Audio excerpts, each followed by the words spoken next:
चलिए, आज प्रतिभा क्लासेस और प्रशांत सर के खास एग्जाम नोट्स के जरिए हमारा पर्यावरण चैप्टर को फटाफट रिवाइज करते हैं, खास तौर पर क्लास 10th के स्टूडेंट्स के लिए। तो आज हम क्या क्या देखने वाले हैं। हम शुरू करेंगे इकोसिस्टम की बिल्कुल बेसिक बातों से। फिर देखेंगे कि एनर्जी कैसे एक से दूसरे में जाती है। कुछ बड़े खतरों पर भी नजर डालेंगे और आखिर में बात करेंगे कचरे की और हमारी जिम्मेदारियों की। तो सबसे पहले बात करते हैं उस स्टेज की जिस पर जिंदगी का सारा खेल चलता है। जी हां, हम बात कर रहे हैं पारिस्थितिक तंत्र या इकोसिस्टम की।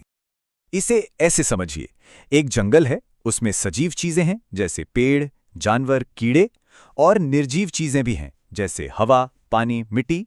जब ये सब एक दूसरे के साथ मिलकर एक सिस्टम की तरह काम करते हैं तो बस वही इकोसिस्टम है।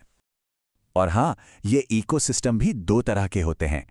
एक वो जो कुदरत ने बनाए हैं जैसे जंगल और तालाब, और दूसरे वो जो हम इंसानों ने बनाए हैं जैसे हमारे घर का बगीचा या वो छोटा सा एक्वेरियम। हर इकोसिस्टम के दो मेन खिलाड़ी होते हैं। एक हैं बायोटिक, मतलब सारी जिंदा चीजें जैसे पेड़ पौधे और जानवर, और दूसरे हैं एबायोटिक, यानी बेजान चीजें जैसे हवा, पानी और तापमान। इन दोनों के तालमेल के बिना कोई इकोसिस्टम चल ही नहीं सकता। तो अब सवाल यह है कि ये बायोटिक यानी सजीव चीजें आपस में इंटरैक्ट कैसे करती हैं? इसका सबसे बड़ा और सबसे जरूरी जरिया है खाना। ये देखिए, ये फूड चेन का एक क्लासिक उदाहरण है। हिसाब बड़ा सीधा है। घास को हिरन ने खाया और हिरन को शेर ने। बस इसी को कहते हैं फूड चेन, जहां एनर्जी एक से दूसरे में ट्रांसफर होती है। लेकिन यहां एक बहुत बड़ा सवाल उठता है। घास से हिरण और फिर हिरण से शेर तक आखिर कितनी एनर्जी पहुंचती है? और यहीं पर आता है एक बहुत ही जरूरी नियम। अक्सर ऐसा लगता है कि घास की सारी एनर्जी हिरण को मिल गई होगी, है ना? पर असलियत में ऐसा बिल्कुल नहीं होता। चलिए देखते हैं कि हकीकत क्या है। जवाब शायद चौंका दे, पर यह सच है, सिर्फ 10%।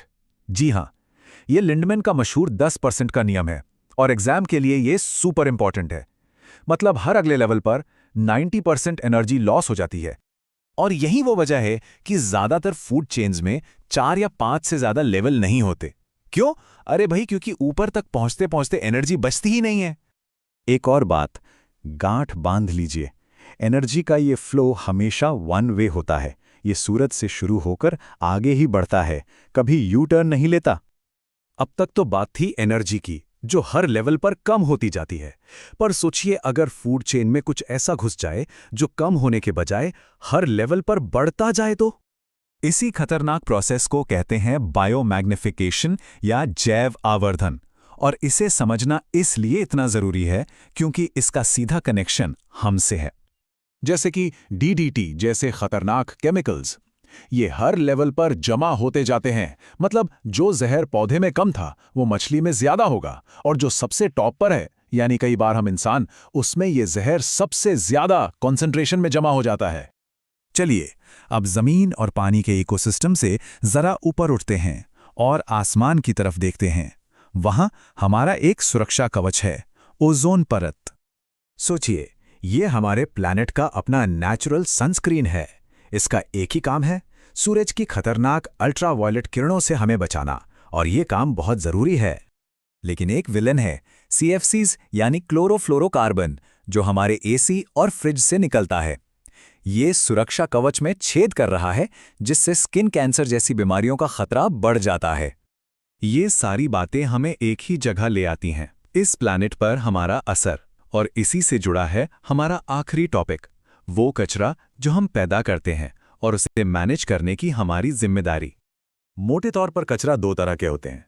एक है बायोडिग्रेडेबल, जैसे सब्जी के छिलके जो मिट्टी में मिल जाते हैं, और दूसरा है नॉन बायोडिग्रेडेबल, जैसे प्लास्टिक की बोतल जो हजारों साल तक हमारा पीछा नहीं छोड़ती।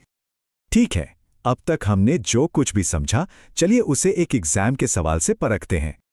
जरा सोचिए, अगर किसी फूड चेन से बस एक कड़ी, सिर्फ एक लेवल के सारे जीव गायब हो जाएं, तो क्या होगा? पूरी चेन ही बिखर जाएगी। उसके पहले वाले लेवल की आबादी बेहिसाब बढ़ जाएगी, और उसके बाद वाला लेवल भूख से मर जाएगा। इससे पता चलता है कि हर चीज एक दूसरे से कितनी मजबूती से जुड़ी है। और ये हमें एक आखिरी और बहुत ज़रूरी सवाल पर लाता है। बायोमैग्निफिकेशन के बारे में जानने के बाद ये सोचना लाजमी है, क्योंकि हम कई फूड चेन्स में सबसे ऊपर हैं, तो आखिर हमारे अंदर क्या जमा हो रहा है। ये थी प्रशांत सर और प्रतिभा क्लासेस की तरफ से एक क्विक रिवीजन। एग्जाम के लिए बेस्ट ऑफ लक।